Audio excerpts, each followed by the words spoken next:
Okay, got it. All right. Hi, everybody. Hi, Nikki. Hi, good morning. Dr. Tov. All right, when we start, I'm going to make a couple of announcements. Where's Joe? Is Joe here? Yeah. Excellent. We're doing something. Okay, we can let people in, Caroline. It's time. What? You talking about Michael announcements? I'll make 3 announcements now. Hi, Joe. Hey, good morning.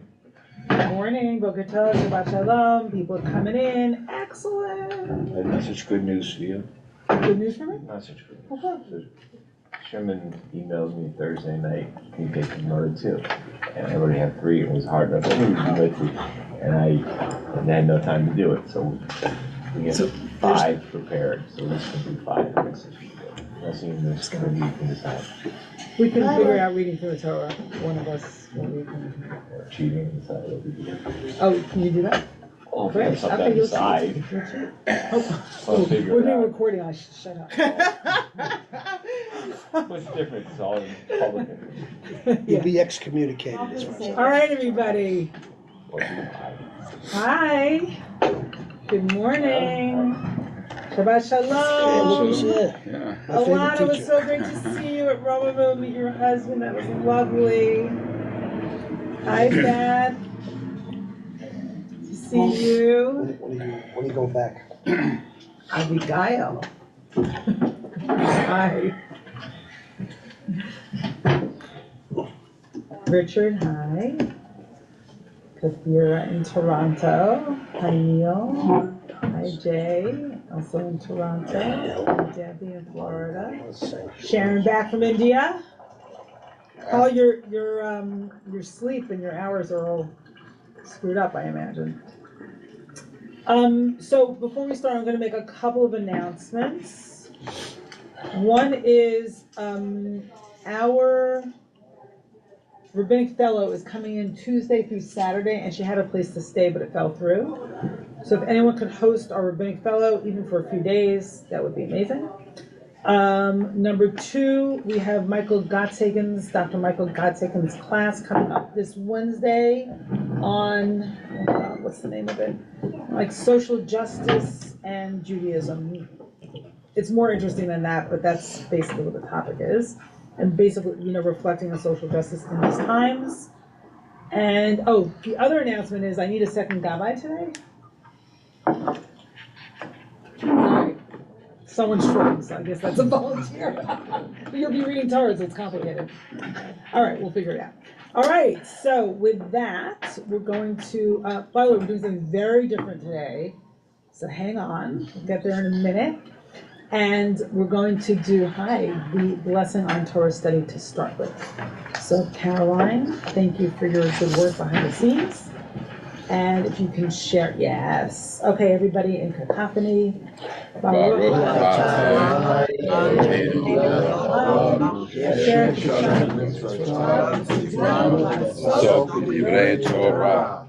are you, source of life, God, director of all of life, who has sanctified us with your commandments and commanded us to soak in your words of Torah. Amen, amen. So let me just tell you a little bit about what I want to do today. So the parsha is Tetaveh. I'm not doing one word from the parsha, believe it or not. And I'll tell you why. I was very motivated because I heard this amazing podcast this week from Hadar by Rabbi Tali Adler about the destruction at Shiloh.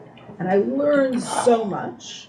And the destruction at Shiloh is about the destruction of the first sort of proto-temple in the times of Eli the priest, which is about 11th century BC. So just to tell you what I'm talking about, and then I'll tell you why we're doing this. So whereas this parsha and last week's parsha is all about the instructions to build the tabernacle, right? Detail after detail, and to create like a sanctuary for God to live on this earth with us, right? Asuvi mikdash v'shachanti b'tocham, and I will live in your midst. And it's so, it's a little tedious, but it's also so beautiful and so interesting. And I know Tomas, especially, Not tedious to me. is an architect, and it like makes so much sense to him. It's the only one I can remember. That part. But it's interesting. That's interesting. It's interesting that the Torah, like the Torah is sort of a narrative, one could say, and laws, and then the prophecies, right? The prophetic books are kind of the anti-narrative. The Torah is about form, right? Construct for me this temple. It's very, very, very, or this shrine, very, very detailed. And then the prophets, and there's also like a critique of this in the book of Samuel, is sort of like, no, I don't want forms, right? I don't want form. I don't want your sacrifices. Like, don't focus too much on temples. So I thought that in a time, and this is my interpretation, not everyone, I don't know if everybody agrees with me, but in a time of shifting forms, a time in which society is sort of chaotic and topsy-turvy, and we don't know which direction our society is headed in, the society of Israel is headed, like in a time of like not knowing and shifting forms, and the ground beneath our feet is like going like this. I thought it would be really interesting to look at a critique of forms. And once we critique forms and we challenge, like, what are we preoccupied with? What's left? Like, if we're losing certain forms and we don't know what's emerging, what do we focus on? So those are my questions for today. And we're going to look at Jeremiah and then some texts from the book of Samuel. The Jeremiah texts I really don't know Jeremiah very well. I'm just telling you right now. But they're fascinating. They're powerful. The books of Samuel I know much better. So I'm like crowdsourcing. Anyone wants to, put information in the chat or stop me and say, no. I'm sort of confessing my limited knowledge about Jeremiah, but wow. He's amazing and his life is amazing and this is really powerful stuff. So let's dive in and hopefully it will be instructive for all of us in these difficult times. Okay, here we go. So I call this Mandala Sanctuary, the Fate of the Mishkan, based upon and inspired by Shiur, taught by Rabbi Tali Adler at Hadar. The link is below if you'd like to listen to it. I was really inspired by it. So again, the Mishkan, according to the Torah, is built while the people are in the desert. They wander around with it for 40 years, and it's brought into the Promised Land by Joshua, which is, 12th, 13th century BCE? 13th century BCE. And then it's referred to in the times of Eli the priest, which is about 300 years later. And the destruction, the Ark of the Covenant is captured during the time of Eli the priest in Samuel 1. And the destruction of Shiloh is hinted at, but not detailed. But there's a clear memory of it in Jeremiah, which is really interesting. So we're starting with Jeremiah, and then we're going to go backwards to the book of Samuel. What years of Jeremiah? Jeremiah lived during preceded the destruction of the first temple, 587 BCE, and was exiled when the first temple was destroyed. So he lived specifically between 650 BCE and 570 BCE. What are you referring to when the arm was captured? So We'll see it in Samuel. The clarification. There was a war with Israel and the Plishtim and the Philistines. What blew my mind, and maybe people know this. Already? is- I'm blowing your mind? Yeah. Always, Diane, always. Already? No. Just when I had to look into this period of history, like in my mind, Yeah. it's like, okay, you get to the land of milk and honey, build a temple, everything is sort of crisp and efficient, and you go from chaos to order very quickly. But there are centuries of mess and indeterminacy, and the ark is like stored in a barn for a while, or this kind of temporary half temple, half tent on in Jerusalem, and there's like 300 years of like weirdness. Well, and the book of before- Judges details lots of Yeah. violence and fragmentation. Yeah, so there's a neglected interstitial state, which I imagine. Ooh, a neglected A threshold. interstitial, I can't even say it, state. I love it. And in between. Okay, all right, great. Let's look at Jeremiah and then look at how the memory of Shiloh, right? The memory of the destruction of Shiloh, at Shiloh will be referred to and used. Okay, so hadavar asher hayat el Yirmiyahu mi'et Adonai lemor, the word that came to Jeremiah from God. Amod b'sha'ar beit Adonai, right? Stand at the gate of the house of God. So if you think about prophecy, especially with Jeremiah, it's also theater. Like, where's he saying? Stand at the gate of the house of God, right? So place is important. V'karat Hashem sham et hadavar hazeh, and pronounce these words. Va'amarta shem'u devar Adonai kol Yehuda haba'im b'sharim ha'eleh v'shtachavot b'Adonai. Hear the word of God, all you of Judah who enter these gates to worship God. Ko amar Adonai tzvaot Elohei Yisrael. Thus said God of hosts, the God of Israel. Heitivu darchechem, better your ways, uma'alelechem, and your actions. Now here's something interesting. Va'ashakna etchem b'makom hazeh, and I will allow you to dwell in this place. So what's interesting about these words in the Hebrew is that early there's a few early Latin translations like the Vulgate that see the words va'ashakna etchem as something like va'ashakna itchem. So I will dwell with you in this place. And in any case, it recalls the language of sanctuary of our parsha, right? Building that mishkan and God dwelling with us, or God allowing us to dwell. And we'll see that word in one form or another, lishkon, mishkan, v'ashakna, in different forms in Jeremiah in these chapters. Okay. So mend your ways and your actions, and I will let you dwell in this place. So already, whatever it is, if it's God letting us dwell or God dwelling, that dwelling doesn't depend on the mishkan, doesn't depend on building a mishkan. Rather, it depends on our ways. What are the qualities of our ways? How are we living? Then, here's the kicker in verse 4. Beth, I'm going to do a bunch of material and then I'll take questions, okay? Or comments. Al tiftuchu lachem el divrei hasheker lemor. Don't put your trust in illusions and say, so what's the illusion? Heichal Adonai, Heichal Adonai, Heichal Adonai Ema. The temple of God, the temple of God, the temple of God are these buildings, right? Wow. Don't just say Heichal Adonai. Don't just say temple, temple, temple of God. But that's not the answer. Why is buildings in brackets in the translation? Because it says literally, the temple of God, the temple of God, the temple of God is here instead of is in these buildings or are these buildings.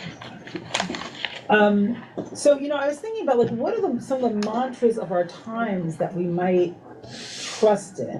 Like, one of the things, look, I totally am into mindfulness. I've even started meditating, the whole thing, but it's like mindfulness. Like, what are the catchwords of our times? Right? Mindfulness. Or if you're, if you think there's one thing that is sort of the thing that solves your life, or is going to be the answer. Heichal Adonai, Heichal Adonai, Heichal Adonai. Stop repeating that. That's not the answer. Focus instead on your ways. Right? It's very charif. It's very strong. Okay, so we're going to do a little bit more of Jeremiah, and then I will open things up.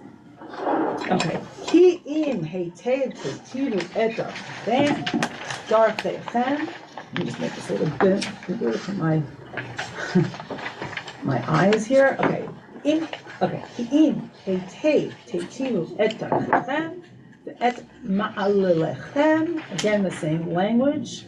Im aso ta'asu mishpat ben ish uven re'ehu. If you really mend your ways or better your ways and your actions, right? Heitiv is comes from the word tov, good. If you execute justice between one party and another.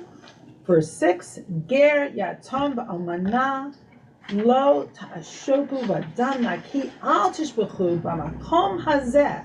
Acharei Elohim acharim lo telchu l'ra lachem. If you do not oppress the stranger, the orphan, and the widow, so you see how, again, this is capturing the language of the 5 books of Moses.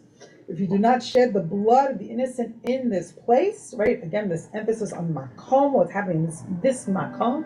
If you do not follow other gods to your own detriment, to your own hurt, to your own badness. Vishikanti etchem. So again, that language of dwelling, l'shachen, mishkan, vishikanti etchem b'makom hazeh. Then only will I let you dwell in this place. But again, it's translated differently in early ancient translations. V'shachanti itchem, then I will dwell with you, is another version of this text, which is really interesting. In this place, again, place. Ba'aretz asher natati lavotechem, in the land that I gave to your ancestors. Lemin olam v'ad olam, that I gave to your ancestors for all time. Okay. So let's do one more, and then I'll take a few comments. Hine atem bochim lachem al divrei hashaker l'volti ho'il. So you're relying on false words, illusions, right, that do not benefit you. Haganov, ratsoach, v'na'of, hishavea, la-sheker, v'kater la-ba'al, haloch acharei Elohim achamim, asher lo yadatem. You steal and murder and commit adultery and swear falsely and sacrifice to Baal and follow other gods whom you do not know. So remember that there is a lot of emphasis in the Torah that God wants to be known, right? The whole Exodus narrative is filled with, so you shall know Adonai, so you shall know God, right? So don't go after gods you do not know, or do not go after gods you can't sort of have a relationship with. And when I was studying with my chavrita this morning, Rabbi Sharon Cohen Asfeld, who I think just came in, she said, and don't go after gods who are not yours, right? They're not yours to have a relationship with, right? It's not your God. It's not your God. The God of your ancestors is the God of your tradition. Uvatem ve'amadetem lefanai b'bayit hazeh asher nekra shemi alav v'amartem nitzalnu lema'an asot kol hato'evot ha'eleh. And then come and stand before me in this house that bears my name and say, we are safe. Or, we are safe to do all these abhorrent things, all these abominations. Or we've been saved in order to do these abominations. Ha'me'arat haritzim haya havayat hazeh asher nekra shemi Allah be'enechem gam anochi hinei ra'iti ne'um Adonai. Do you consider this house which bears my name to be a den of thieves? As for me, I have been watching, declares God. Okay, so strong stuff. So we've got, I'm going to stop my share. We've got Beth, Jay. Rob has his hand up. I know that. Thank you. I was going to say, Beth, he was third in line. Beth, Jay, and then Rob. But if I forget anybody, do point it out. Thank you. Okay. Shabbat Shalom. The first reading that we did from Sefer Yirmiyahu reminded me of something that's in this week's Haftarah. I know it's not the custom at Romemu to read the Haftarah, but the Haftarah for Tetzaveh is from Ezekiel.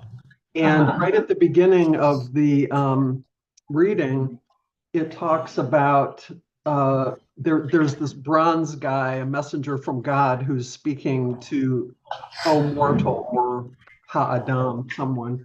And he says, let them be ashamed of their iniquities. When they are ashamed of all they have done, make known to them the plan of the temple and its layout.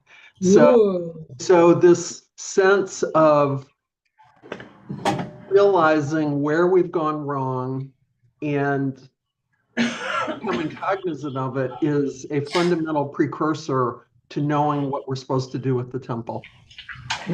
Thank you. Thank you, Beth. Jay.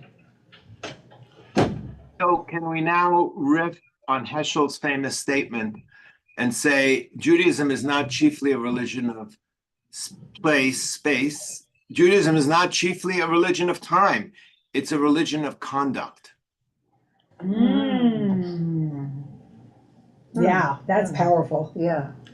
So it doesn't depend on place, it doesn't depend on time. It only doesn't depend on place because temple after temple is destroyed, right?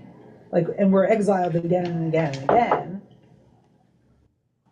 I mean, you could say about Shabbat that it has such moral implications, which are actually made explicit in the Torah, that the mitzvot about time actually relate to mitzvot about conduct. So that Shabbat is more than just Shabbat. It's not just about time. Wait, Jay, you're going in and out a little bit. You're going in and out. Hear me? Try coming a little closer to the computer, see what happens. Sorry, can you hear me now? Better, thank you. Okay. So it's not that it's not related to Shabbat and time, but ultimately we are judged by how we behave and what we do, including during Shabbat. That's, yes. Right, so Shabbat, you can't say Shabbat, Shabbat, Shabbat, Shabbat. Exactly, Shabbat becomes another form. Got it, Jay, thank you. Okay, Rob. Okay, so I know this is out of sequence in terms of the timeline, but just a week ago, 2 weeks ago, they're doing the golden calf. They That's next week. Well, it's coming, but it's right here. Golden calf is coming. So, and then right there we have a shattered form, which is the shattered tablets. Right, and the whole story is set up basically for our failure, meaning there's no process here where they're going to go from the golden calf, they come into into Israel, and again, it's a voda zorah all over again. So what I'm missing here is, like, where's the leadership? Where's the teaching? Where's God? That's here, Jeremiah. Here's the leadership. No, but here's the leadership. But it's already, he's predicting the doom. The doom is impending if you don't change your ways. It's too late already. It's true. So you're saying, where was the leadership? Anything throughout the whole story. So you're saying, Rob, if I understand you correctly, that part of the story is about abandonment. Yeah. That people fail when there's no leadership. Yeah, Moses is up on the mountain for 40 days. He comes back on. If he would have come one day earlier. About that next week. Sorry. No. Complete that's failure of leadership. Yeah, that's interesting. So the moral implications of the failure of the people. Yeah, that's, I think, really an important step. However, and once you're in this situation, we need to cope with it. We need to deal with it. Like, what do we do at this moment? What does Jeremiah do in this moment? Jeremiah was born to that moment. Okay, Nikki, and then we're going to go on. What was Jeremiah's position, if he had a position? Was he connected? A priest. He was a priest. I'm sorry. He was a prophet, but he was also from the priestly family. He was from a priestly family, and he was associated with the temple. He spoke from the temple. Well, God said, go stand in the temple. Yes. But his career was as a prophet. And a priest. He was from a priestly family. I don't know if he functioned as a priest. Does someone know that? I don't think so. Does anyone want to say that in the chat? Okay, if we get information on that, I'll let you know. Thank you. Okay, thank you very much. Okay. Okay, so now we bring in the memory of Shiloh. Right, so again, this is really interesting because this destruction of Shiloh, which is, if we put the narrative together, would be the original Mishkan, right, which we have the instructions to build in these parshiot, in these portions, brought into the promised land, and then destroyed about 300 years later, right? So nowhere is that destruction detailed, but there's this memory of Shiloh in Jeremiah, which is fascinating. And then we'll see it's hinted at, if we have time, in the book of Samuel. Okay. So Jeremiah says, or actually Jeremiah says in the words of like what God is telling Jeremiah to say, Ki lechu na el mikomi asher b'Shilo, asher shikanti shmi sham barishona, u'ra'u et asher asiti lo, Mipnei ra'at am Yisrael. Just go to my place at Shiloh, where I established my name formally, and see what I did to it because of the wickedness of my people Israel. So this happened already, right? This happened. So God is sort of summoning up this memory so that it becomes really concrete for the Israelites, right? That's what the rhetoric is doing here. Like, don't think you can get away with this. This happened, and it can happen again. V'ata ya'an atzotchem et kol ma'asim ha'ela ne'um Adonai v'adaber alechem hashkem v'diber v'lo shematem v'akra etchem v'lo anitem.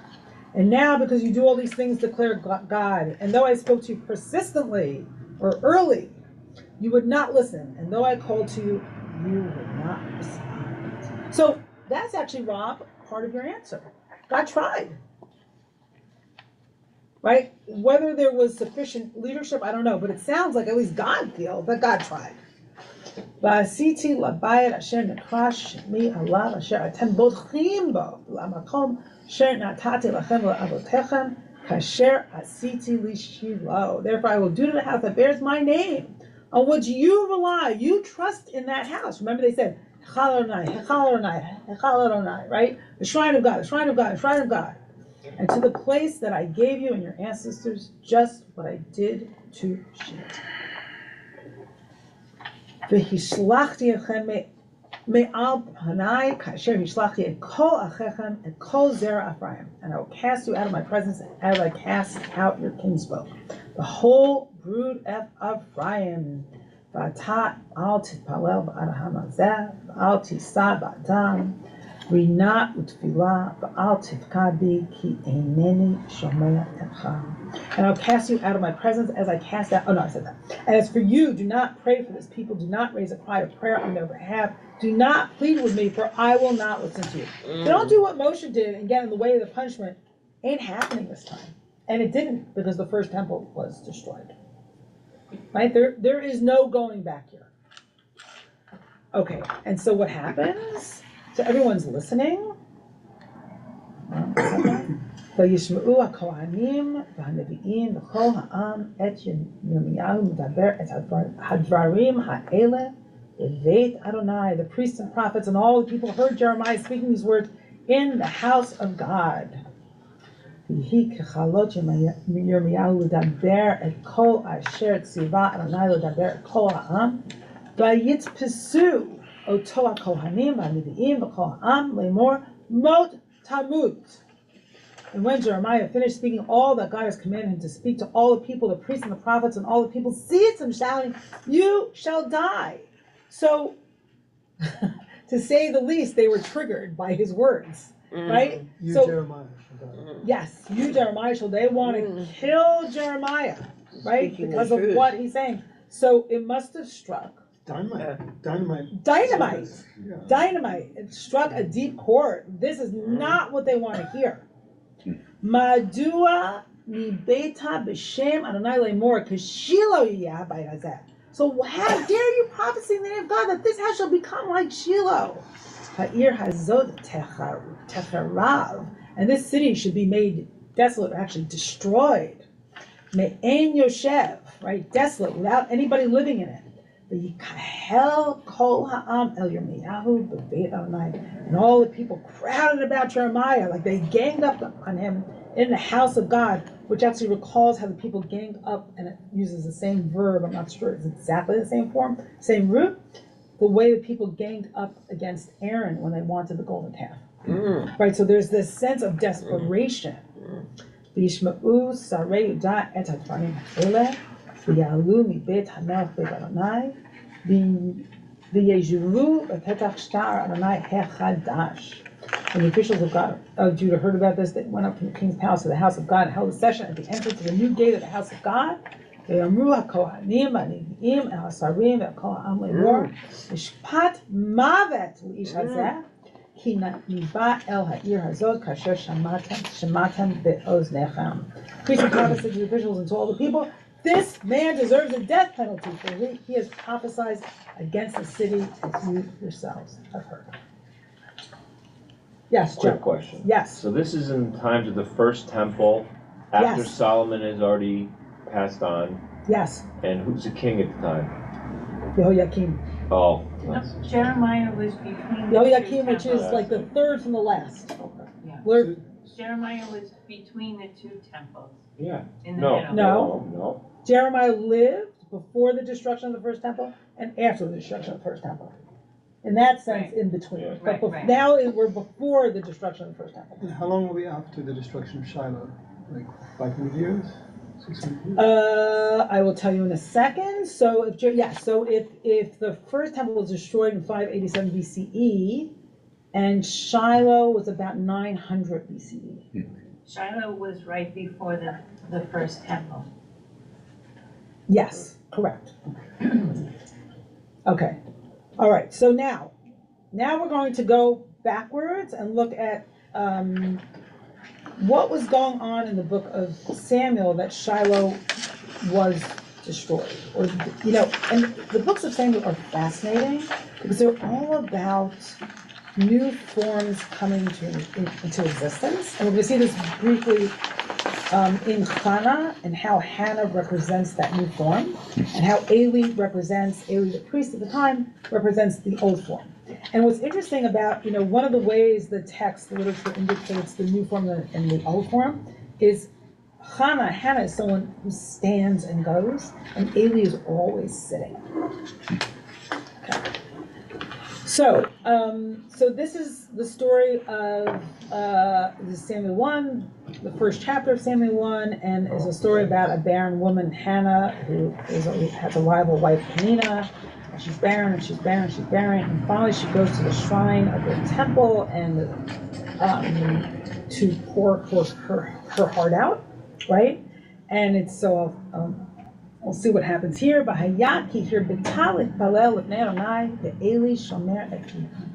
As she kept on praying before the Lord, or she she sort of expanded upon her prayer before God, and Eli is like watching her mouth. Why? Who is this Eli? Eli's the priest. The priest.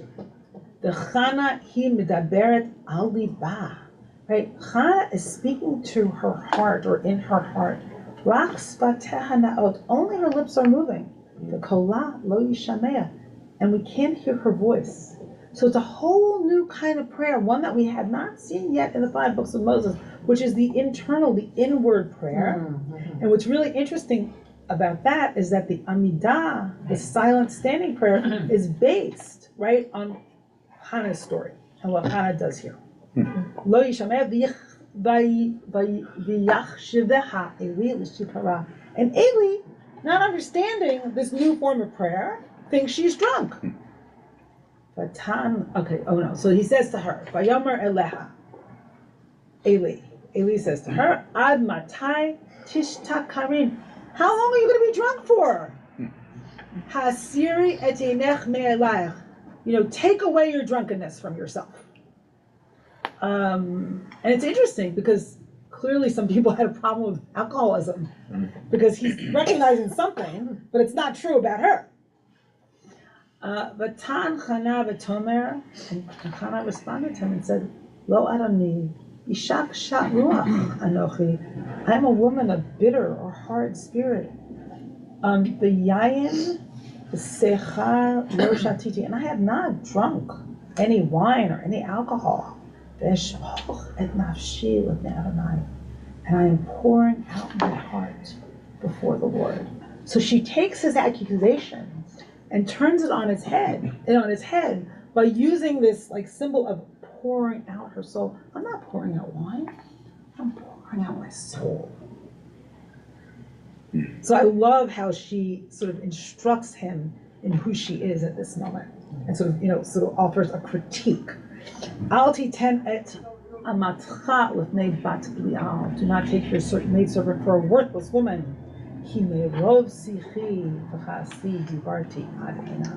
I've only been speaking all this time out of my great anguish and distress. So this is an introduction to who Eli is. Eli doesn't recognize what's inside the form. Right? Eli is focused on the form itself. And she's saying, no, right, I am not a drunken woman. That's not, you're mistaken who I am and who I look like on the outside. Rather, I am a woman pouring out my heart before God. And I'm doing that inside my own heart. Right? It's an internal movement, not an external one. Okay, so let me see if there's any comments, and I will go forward, or anything in the chat that we should read. Okay.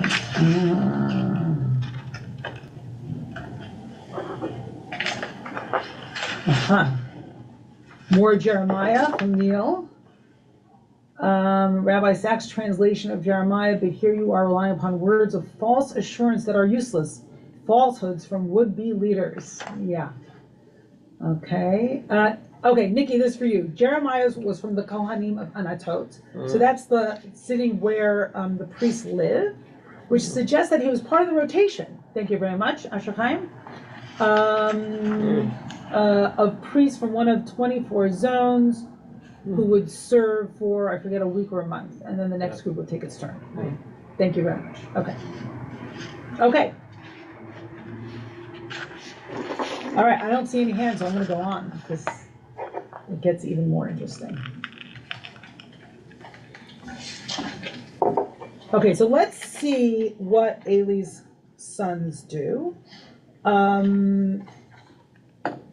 which also points to how forms are corrupted, or which does point how forms are corrupted. Uvinei Eli v'nei Belial. Now Eli's sons were scoundrels, and this is the same way that Hannah said to Eli, "Don't take me for a scoundrel." Right? It's the same language. Lo yadu et Adonai. They did not know God. Right. So here are the priest's sons that are supposed to inherit the priesthood from Eli and take over his role. And they're scoundrels, right? So it's not going to work out so well, that kind of succession.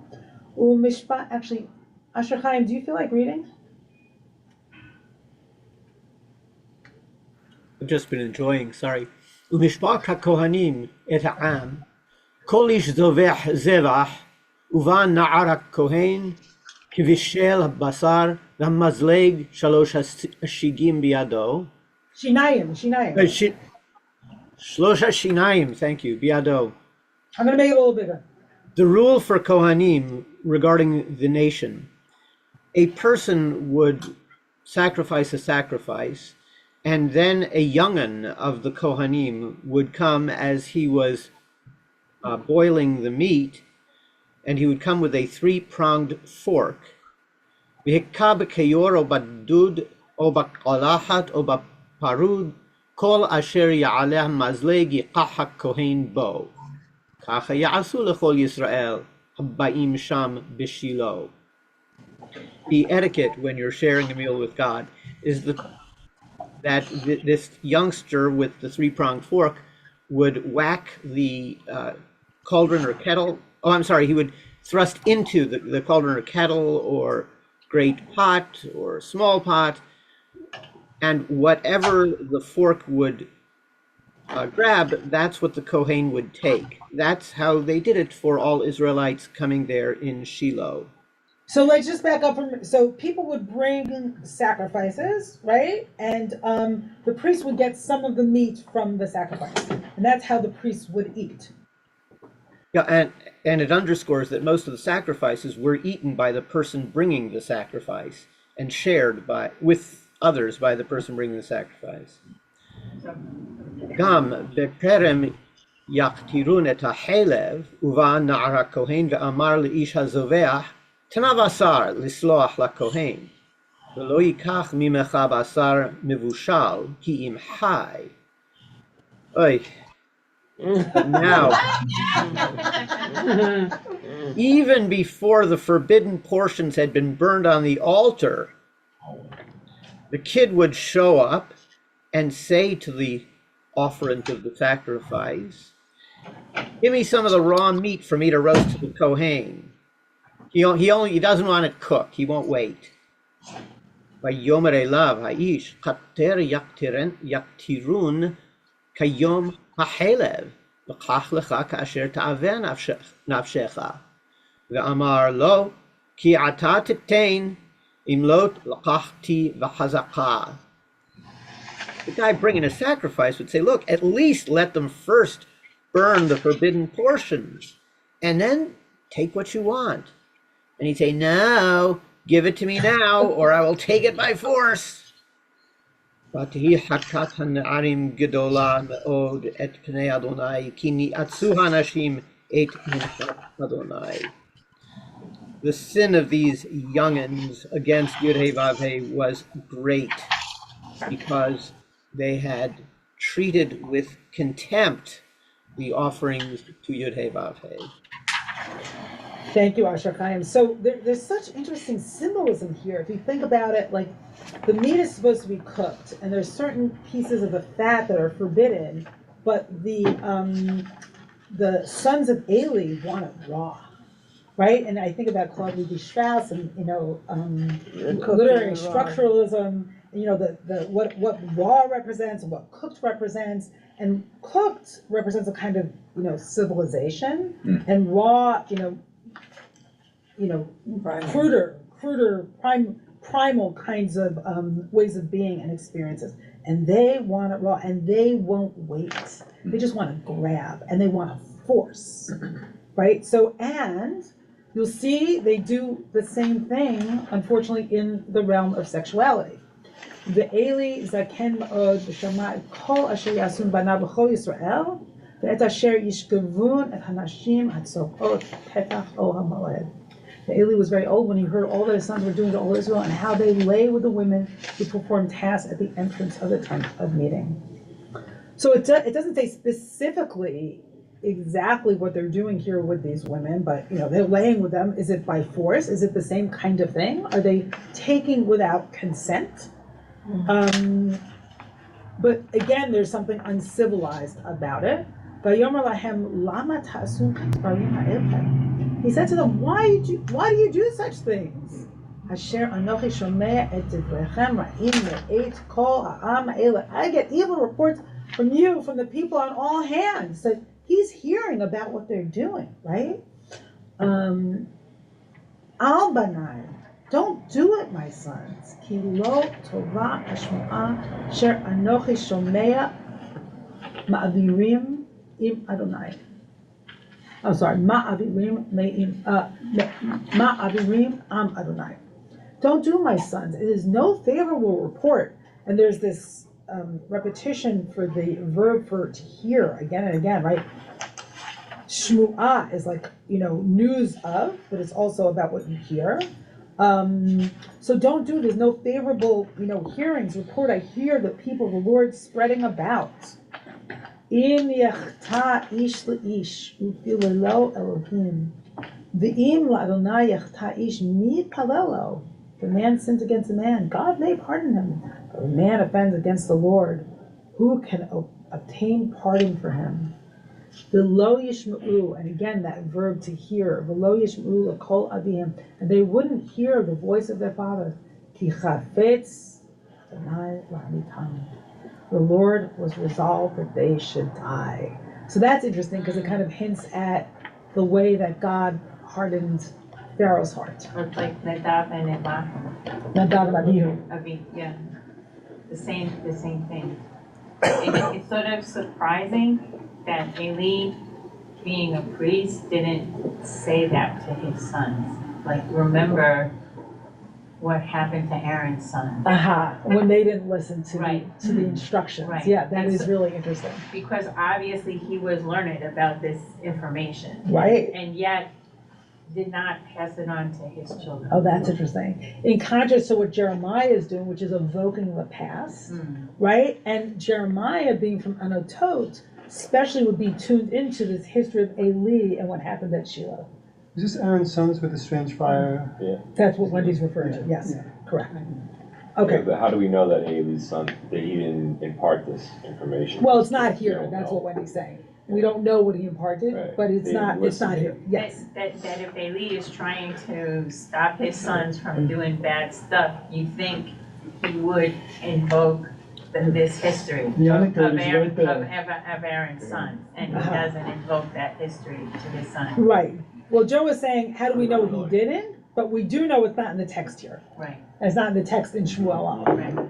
I just have, what does it mean, where is his sin against a man here, that he can be pardoned, but against the Lord he can't? Is that Because because? their sins are in the context of the temple and how they're grabbing the meat.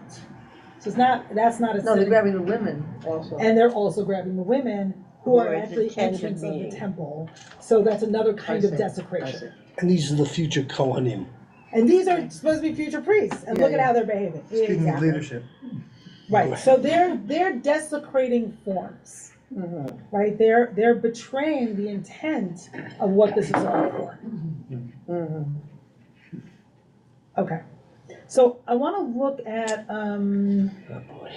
What a mess. just the end of this passage. Junior Mafia.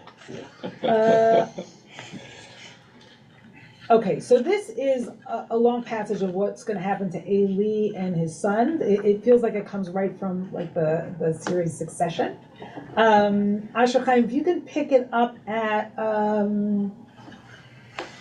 let's see, just from 34. וזה לך האות אשר יבוא אל שני בניך, אל חפני ופנחס, ביום אחד ימותו שניהם. This is a sign for you. What will happen to your two sons, Hophni and Pinchas? On one day, the two of them will die. Vakimoti li kohen ne'eman, kasher bilvavi uvenafshi ya'aseh.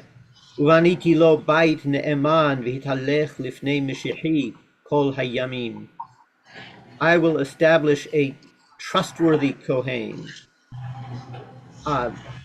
who will properly act what is in his heart and soul, and I will build for him a trusted household, dynasty, and he will walk before my anointed king for all of his days. Yeah, just one emendation, Asher Chaim. Who Please. will do what is in my heart and my soul. God is saying that. Thank you. But that's really important. So in other words, God wants a priest who gets God's intentions, right? Who gets what's in God's heart, just like in Hannah's heart, right? That internality is important. That sense of purpose and intention is crucial here. Keep going? Yeah. I'm going to enlarge my copy here. V'haya kol hanotar beveitecha yavo lishtachavot lo lagorat kesef v'chikar lechem ve'amar sifacheni na el achat kuhunot le'echol pat lechem. Wow. And all the survivors of your house shall come and bow low to him for the sake of a money fee and a loaf of bread, and say, please assign me one of the priestly duties that I may have a morsel of bread to eat. So basically demotion from Kohen Gadol to ordinary rotation priest. Exactly. Debased and disempowered. So Shmuel, right, who's now an apprentice in Eli's house, will become that priest. Priest prophet. Okay. I'm sorry, who becomes the priest prophet? Shmuel. Shmuel, right. Samuel. Where are we? Which, Okay, now we're about to go to 11. So here's the, okay, yeah.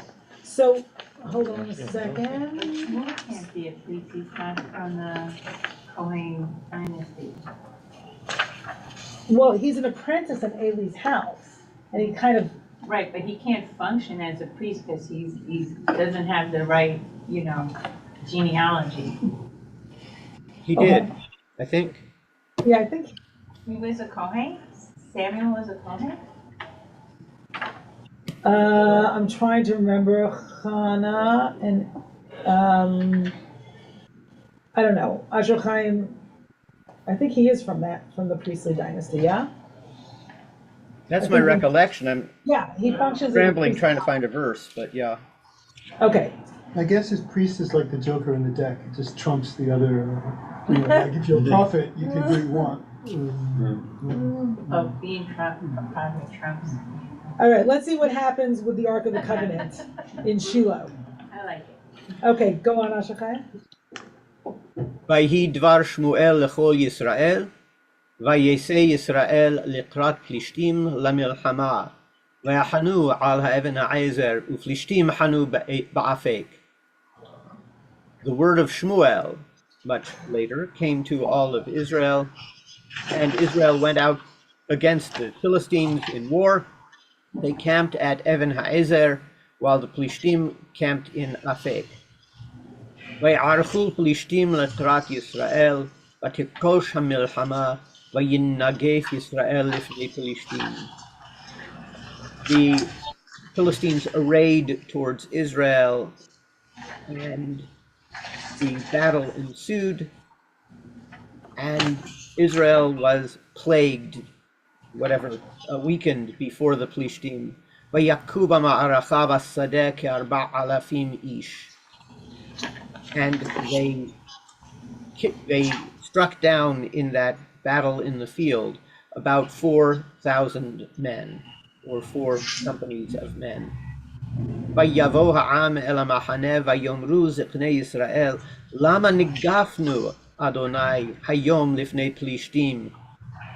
The nation came out to the camp, and the elders of Israel said or cried out, Yud-Heh Vav-Heh, why have we been plagued today in the presence of the Plishtim? Nikha eleinu mishilo et aron brit Adonai, v'yavo v'qirbenu, v'yoshe'enu mikaf oivenu. Let us take from Shiloh the ark of the covenant of Yud-Heh Vav-Heh.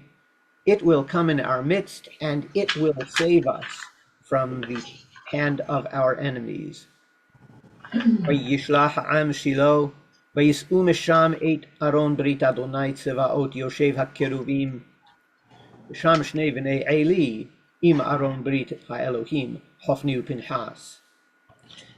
And the nation sent to Shiloh, and they carried from there the ark of the covenant of Yud-Heh Vav-Heh, of the legions, who sits on the cherubs.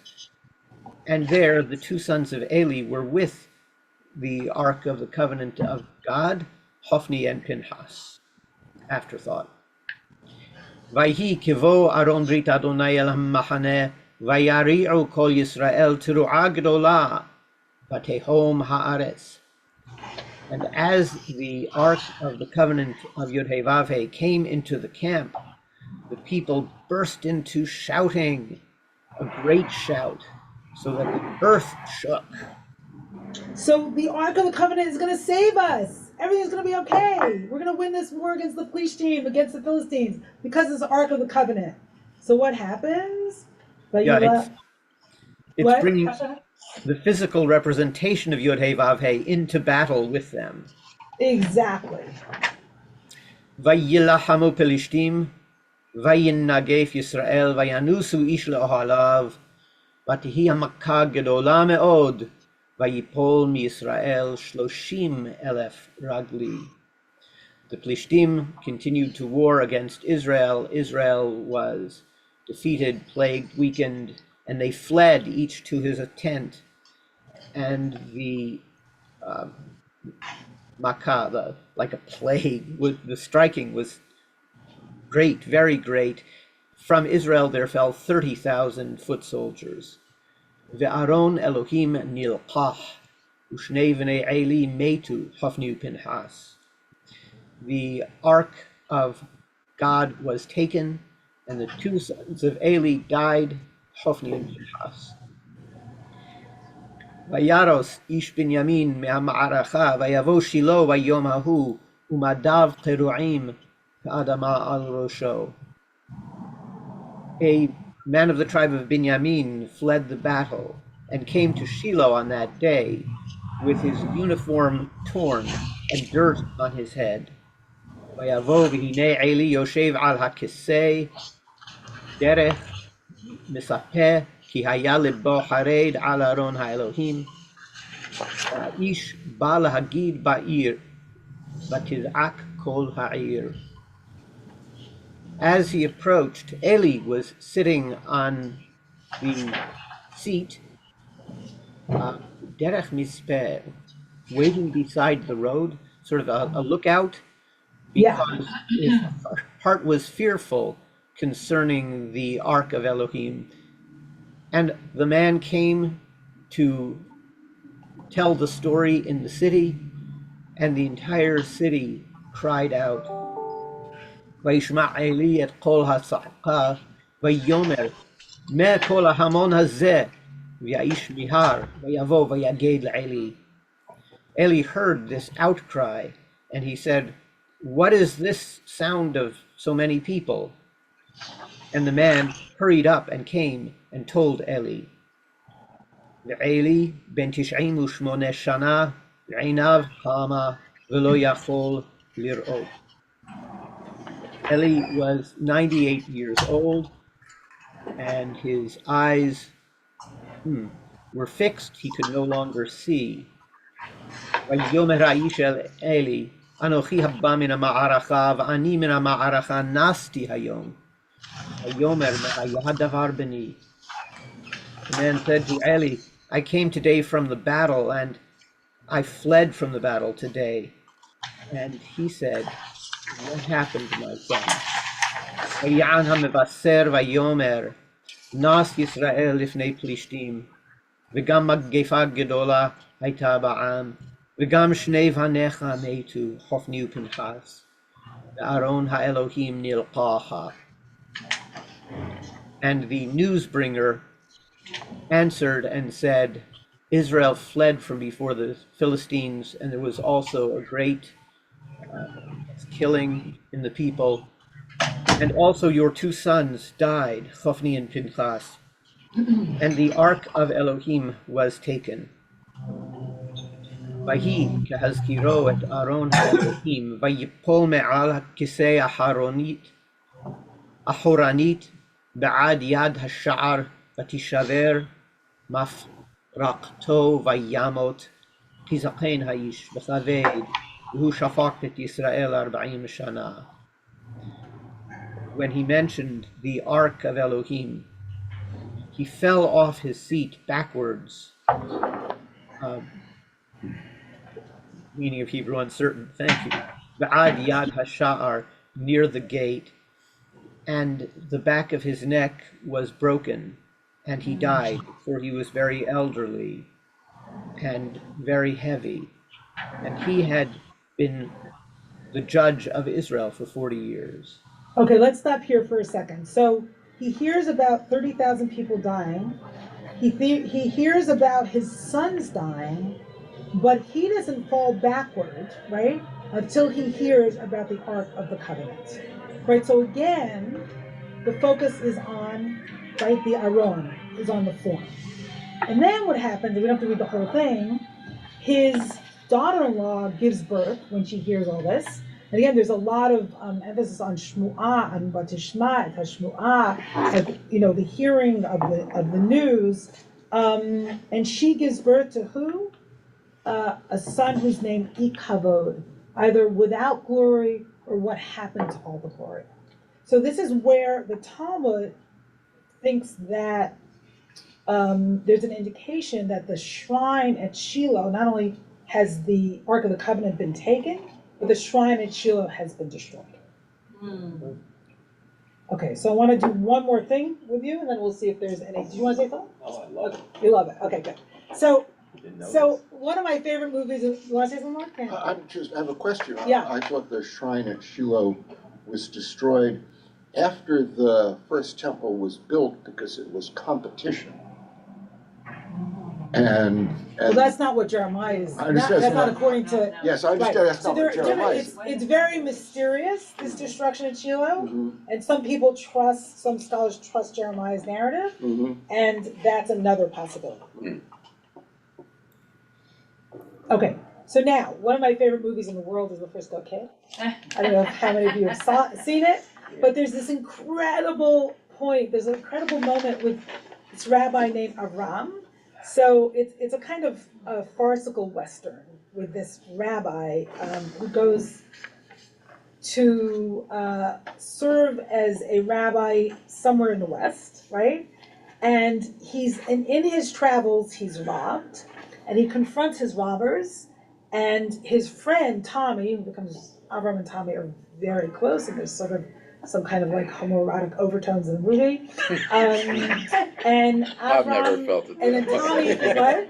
I've watched it 3 or 4 times and I never felt that way. Oh, God. Watch it again. Watch it again. So Tommy saves Avram's life, right? And then Avram saves Tommy's life because the robbers come back. So here's what happens. Okay, so Tommy says, now look, you go up and change, and then we'll go together and we'll tell your people that the new rabbi's arrived, all right? I told you that I can't be a rabbi. So Avram has just murdered someone to protect Tommy's life. Yeah. And Tommy says, don't tell me that. Just don't say that again. Not after what I've been through to get your goddamn ass here alive. If you hadn't shot that man, then we'd both be dead. Do you understand that? You ignorant. You do understand that he was going to kill you and then he was going to kill me. Am I right? And when you shot that son of a bitch, that was not a sin. Then what the hell are you talking about? And Abraham said, when those men were shooting at you, I ran to save the Torah. Tommy says, so I understand that. You're a man of God. I understand that. Abraham said, I wasn't thinking about God. I didn't do it because of God. I don't know one thing about God. I was thinking about a book. I cared more for a book than I did for my best friend. I don't know if you can understand that. I don't want to insult you, but do you understand what I mean? I chose a piece of paper instead of you. I chose a form over you, over a human being. But I forgive you. I know that you do. But you're a good man. I am a good man. I am, but I'm not a rabbi. Don't say that. Tommy, I'm not a rabbi. Don't say that. You are a rabbi. I'm a bank robber. I'm a card player and a whoremonger. That's what I am. You are a rabbi. You can fall in the mud. You can slip on you can travel in the wrong direction. But even in the mud, even if you go in the wrong direction for a little while, you're still a rabbi. That's what you are. So it's a really beautiful movie. It's great. The movie is a crazy, crazy, funny movie. I would recommend everybody see it. So what I wanted to convey today, and I'm open to comments if there are any for a few minutes, is that, these texts are all about trust in forms and the loss of those forms when those forms just become shells of what they are. Right, and there's a real focus on, right, what was in Jeremiah, like how we treat one another and how we treat the vulnerable. There's a kind of, idealistic way of being that's held out. And as I was talking to my friend this morning, my Fabucha, Rabbi Sharon Fernandez, we were talking about Jeremiah almost hold out a kind of messianic idea, right? You can't, it's all how you treat the widow, the orphan, the stranger, and doing justice. And we're not gonna. It's almost like the sons that they lead. We're not going to get there immediately. We can't just grab that and make that happen. Right? How do we get from A to B? And Rabbi Sharon Cohen Annisfeld was quoting one of my teachers, Yitzhak Greenberg, because she just went to Israel with, where there's this concept that he has of incremental messianism. Is that what it is, Sharon? Are you here? Yes. Incremental messianism. And a kind of a covenantal incrementalism, in relationship, we have aspirations, right? We look at the ideal or the messianic, we keep that in our hearts, it grounds our purpose, and somehow we have to get from this place to that place. But we often, I think what these texts are saying, instead focus on these forms because we're attached, and we're all attached.